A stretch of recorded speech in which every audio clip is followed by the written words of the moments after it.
In our last lesson, we looked at how Robert Lowth in the 18th century defined three different types of Hebrew parallelism, so synonymous, antithetic, and synthetic.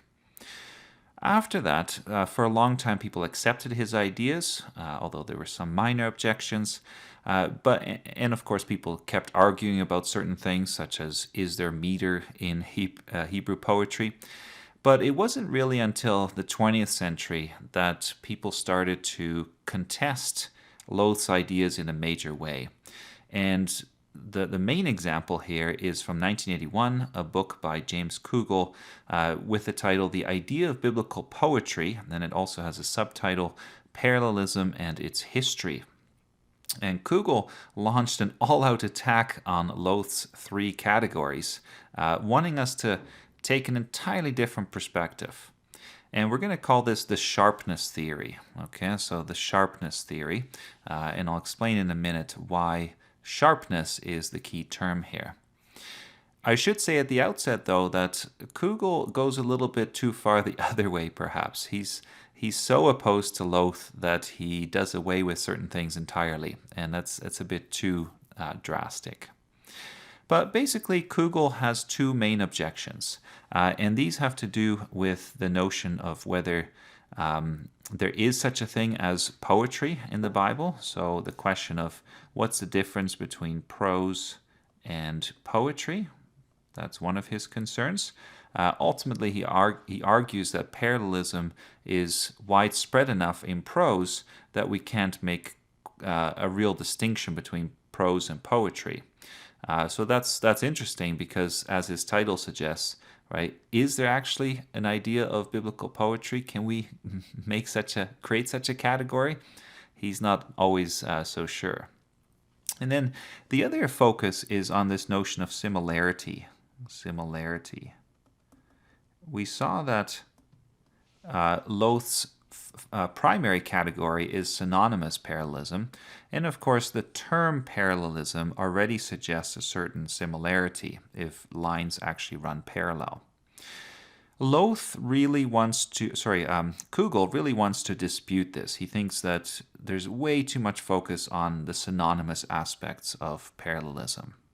Now, what he argues is that ancient people often tended to think in terms of A and B. Okay, A and B.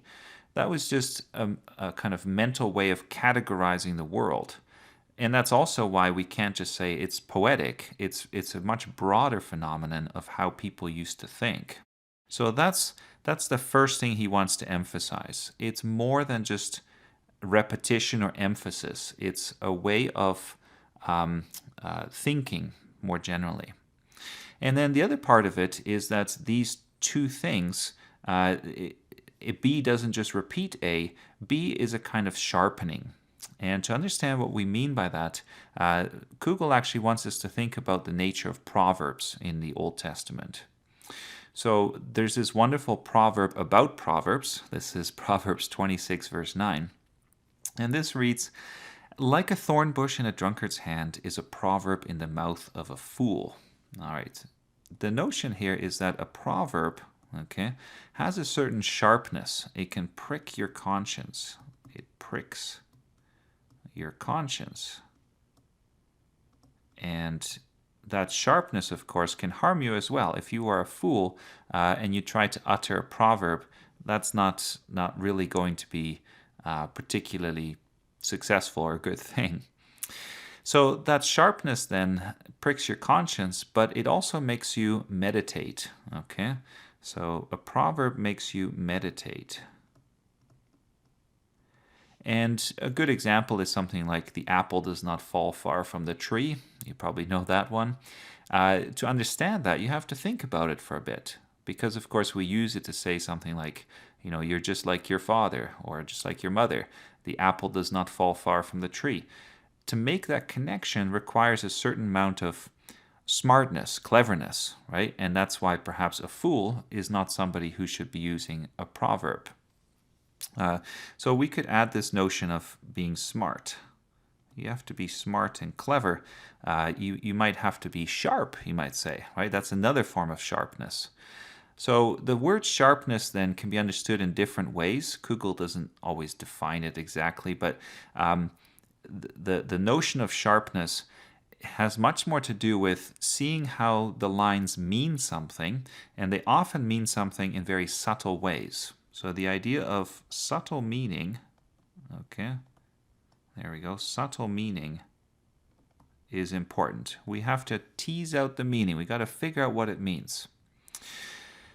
So if that's the case, then synonymous parallelism, if we just see it as sheer repetition, it's kind of boring, right? It's just A equals B. And Kugel doesn't really like that formula. He doesn't want to say A equals B. That's not really interesting. What he wants to say is, okay, he wants to say A and what's more, there we go, and what's more, B. So B is something additional. It's an extension. It's a slight difference. Even when it repeats A, there's something that's different. And as a result, the focus with Kugel is much more on difference than on what is synonymous, because the synonymous, to be frank, is kind of boring. Okay.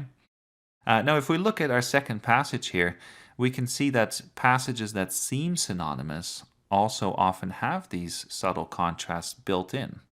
So Proverbs 16 verse 6, we read, "Through love and faithfulness, sin is atoned for.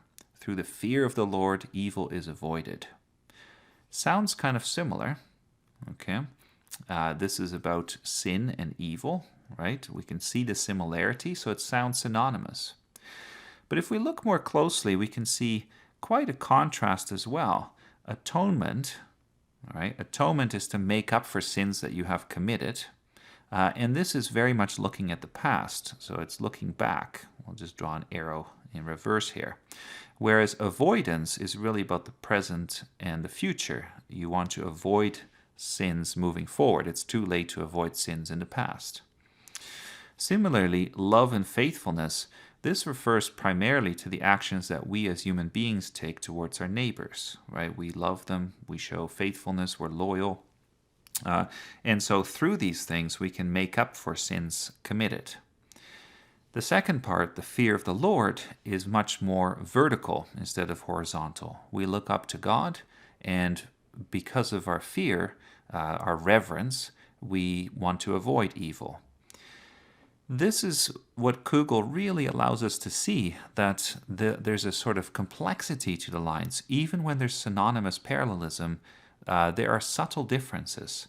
And that's the biggest lesson to take away from Kugel. Never just focus on the similarity, but once you've spotted a similarity or a parallel structure, start examining how the second line is something additional, something slightly different. It adds to A and it presents something greater or more detailed or more focused. Okay?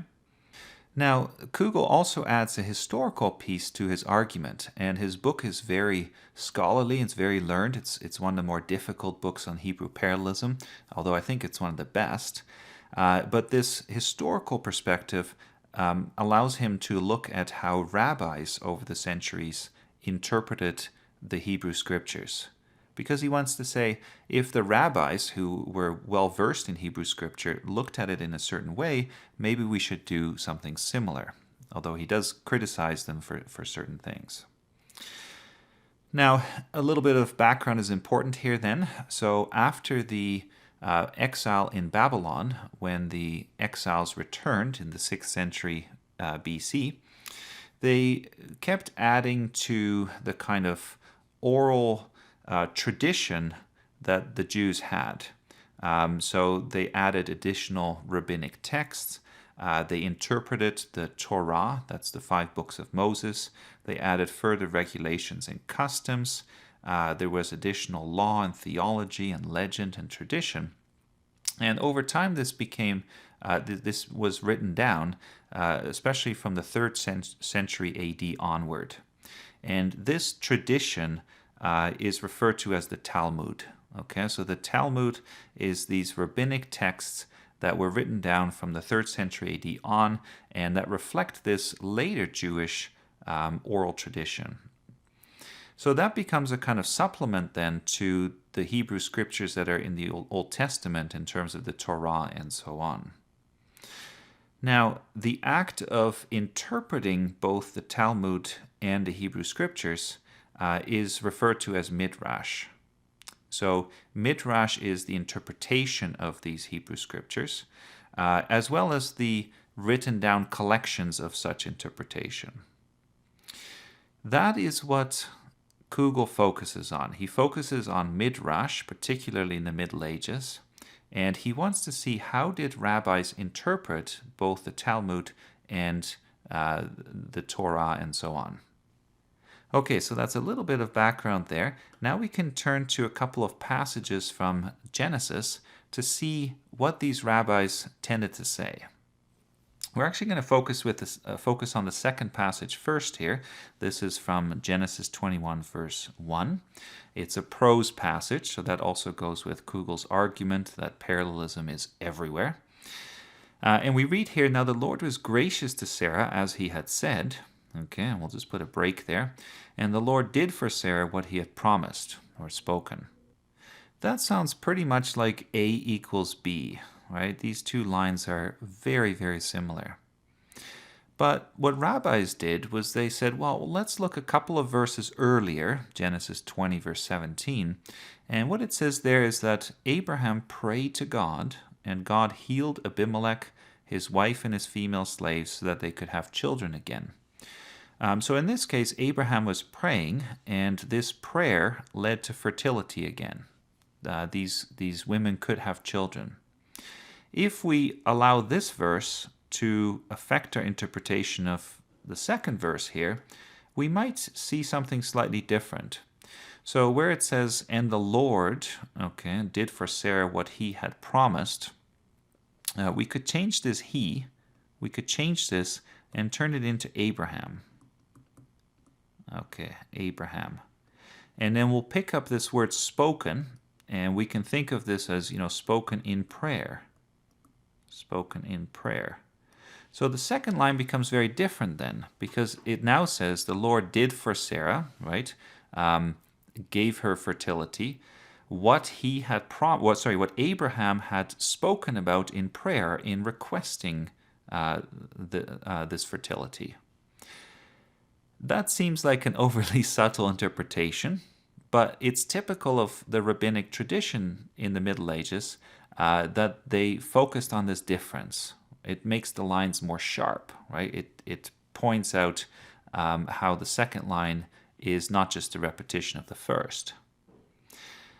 Another example here is a good one, and this one Kugel provides as well. Deuteronomy 16, verse 3. There's the command, "Do not eat it with bread made with yeast, but for 7 days eat unleavened bread." Sounds like these two things are exactly the same. Don't eat bread made with yeast, which seems to imply, well, eat unleavened bread then. But rabbis pointed out that the first one is a negative command, okay, a negative command, whereas the second one is a positive command. And I think there is something to this. I mean, you could say, do not eat it with bread made with yeast, but that still allows you to eat it with rice or something like that. So there's a very specific command in the second part. Okay, but you also have to eat unleavened bread. You can't just ignore that part. So there's where the rabbinic tradition provides us with a great example of understanding the complexity and the complete meaning of these particular lines. Now that we have a good sense of Kugel's argument, let's look at a bunch of different passages from the Bible, and we're going to see how instead of just applying 3 different categories, as Robert Loth wanted us to do, we're going to look more closely at each verse by itself and try to describe it as it is. And I think that's an important thing to learn from Kugel. He wants us to treat each verse kind of as having its unique characteristics. So we have to become more adept at interpreting verses by themselves instead of slotting them into easy categories. Psalm 119, verse 136 is a great example of a passage that has almost no parallelism. Okay, so the parallelism is minimal. Streams of tears flow from my eyes, for your law is not obeyed. Maybe it's not even good to talk about parallelism here. We could call it synthetic, like Robert Loth did, but that seems a little bit like a stretch. The second one has a little bit more connection between the lines. So Phinehas stood up and intervened, and the plague was checked. This is a good example of a sequence of actions. A sequence of actions. All right, a sequence of actions. And we have, stood up, intervened, and then this happened. Again, we could call this synthetic. It's a development of ideas, but we can become more specific about what this verse is actually doing. And you'll see this kind of sequence of actions elsewhere as well. Don't think of this as like a technical term that you need to memorize. We're just trying to find words and phrases that allow us to describe more accurately what's happening. The third one here is quite interesting. It does actually provide us with a technical term that we should probably know, and this is citation. So often a line in Hebrew parallelism simply tells you that somebody's speaking. Even now declares the Lord, right? We are citing the Lord. So that's a frequent thing, and a line of citation often does not run parallel to another one because it's more of an introduction. Return to me with all your heart, with fasting and weeping and mourning. Again, a great example of ambiguity here, because you could say this is synthetic in the sense that there's development, right? Fasting and weeping and mourning, these are specific actions that you can take as you return with all your heart. But there's also something synonymous here, because returning includes these things. And that makes it very difficult to categorize this kind of line. We could say there's a sort of focusing here, zooming in. 3 actions that tell you what returning actually means. Psalm 106, another example here. We read, in the camp they grew envious of Moses and of Aaron, who was consecrated to the Lord. The word grew here is the verb, okay, and it's left out in the second line. So if we were to be complete, we would say, and they grew envious, right, of Aaron. Now, when you leave something out in the second line in Hebrew parallelism, we call this ellipsis. So ellipsis.